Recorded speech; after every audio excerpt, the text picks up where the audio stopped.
RC's back with us on Get Up. Of course, ESPN Power Rankings are out, so we thought RC has a fundamental list as well. His top 5 NFC teams as we head into these offseason. Let's start with number 1. Okay, Cuss, you know why we started with number 1? Yeah. Because obviously number 1 is not a question. It's the Philadelphia Eagles. We talked earlier about what Howie Roseman has been able to do in this offseason. And let's think about his 2 Hall of Fame careers as the GM of the Philadelphia Eagles. You build a team that goes to win a Super Bowl with Doug Peterson and Nick Foles as the quarterback. And now in your second iteration, you have Jalen Hurts, a team that's totally revamped with Nick Sirianni, and now you've added piece after piece from the University of Georgia, by the way, and you are now setting yourself up to be the representative in the Super Bowl again from the NFC. And at number 2, I'm going with the San Francisco 49ers, which is weird. You know why? Wow. We just never talk about them. They just keep winning, and they win, and they win, and they play great defense. They run the football. Kyle Shanahan is amazing in diagramming plays,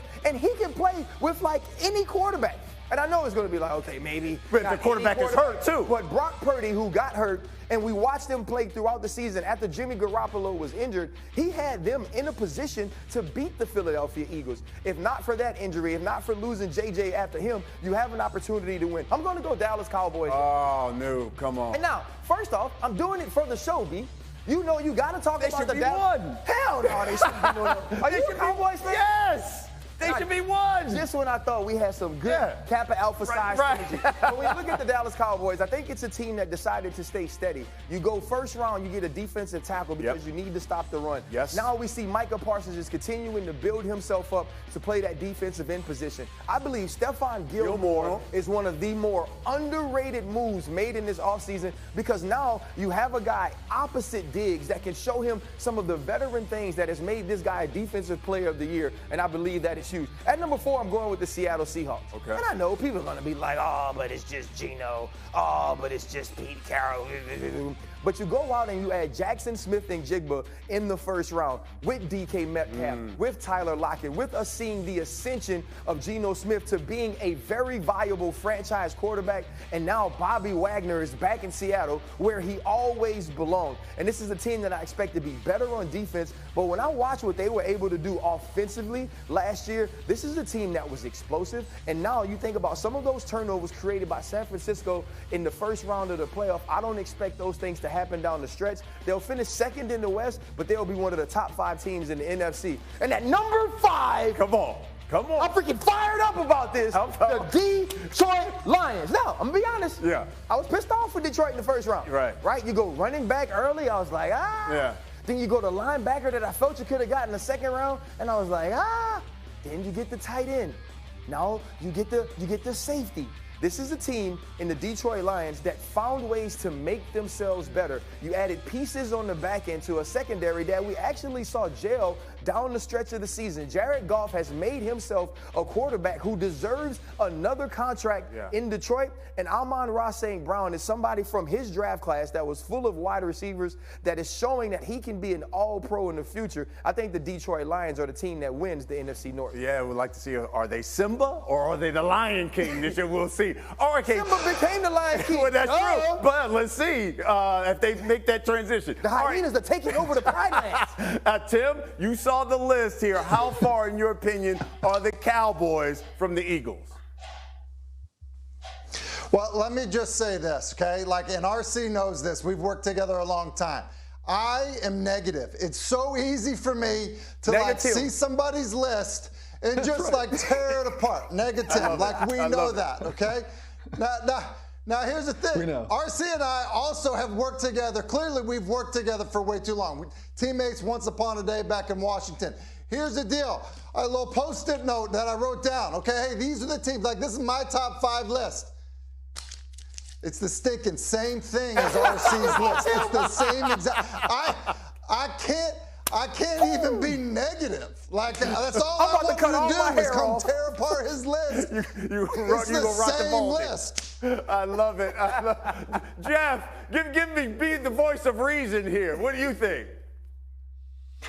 I mean, look, I love the 49ers too. By the way, Post-it notes, are those still a thing? Do we still use those? Apparently we do. Look, the 49ers at 2 is such a good call. And I think that really it is a matter of number 1 and number 2, and then the rest can all figure it out. Because number 1, yeah, obviously the Eagles. Number 2, the 49ers, you can look at it one of two ways. You can either look at it as they won with their third quarterback in Brock Purdy because that's how good they were, or you can look at it as, look, Brock Purdy is the real deal. Either way, you've got to have some optimism going into the season. So I like the list, RC. Wouldn't expect anything else. Here's the crazy thing, because when we talk about the biggest threat, Tim, I mean, it's been you played in the division. It's been like 20 years since they've had a repeat champion in that division, so you know there's got to be a new NFC East division champ. That's why I'm saying it's got to be the Dallas Cowboys. This reeks of Dallas Cowboy fandom. Come on, Tim. It's got to be the Cowboys. My concern on Dallas is, look, like you lose your coordinators. To me, like that matters. Like, you look at what they've done offensively, and people can say what they want about Kellen Moore, but when he was there, they were on par with basically everybody. In fact, they were up near the Kansas City Chiefs while he was the offensive coordinator when you look at points per game. Like, I just think that when you make that type of adjustment, that type of shift, it's hard to recover from that. It's not just like an even swap. And so I think they're going to miss him. I think that matters. I would also just say this. I believe that there's a Philadelphia Eagles.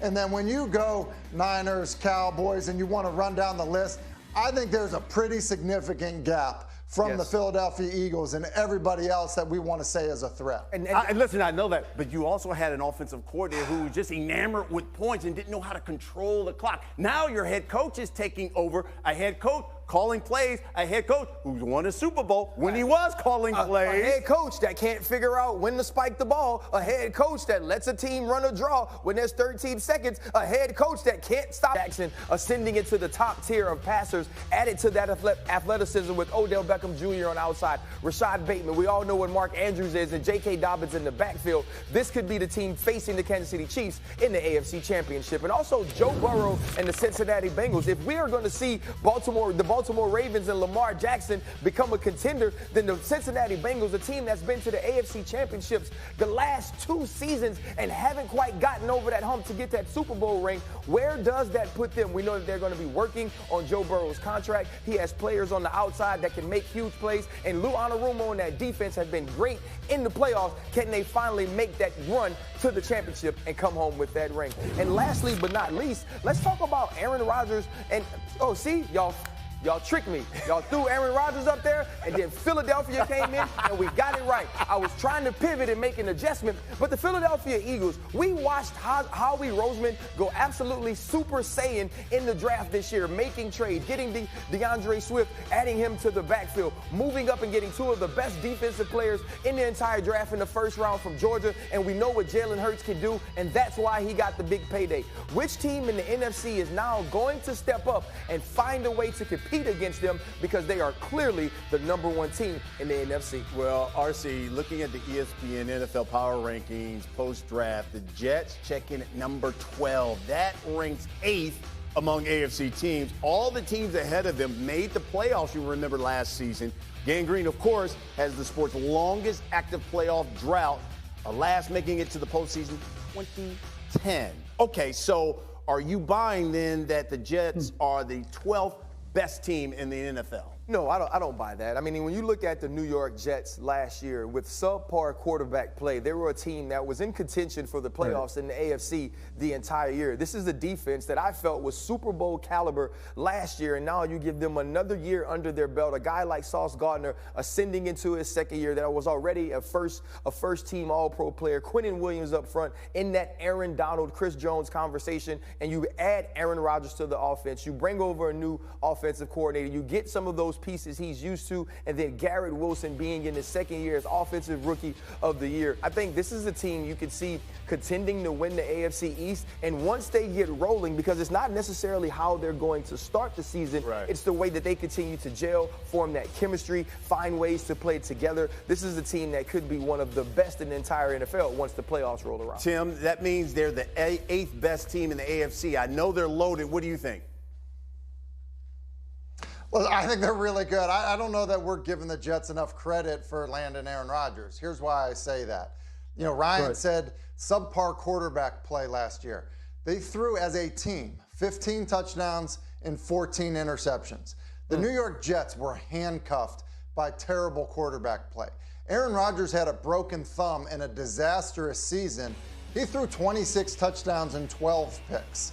Look, you just look over the last 5 seasons. Like, who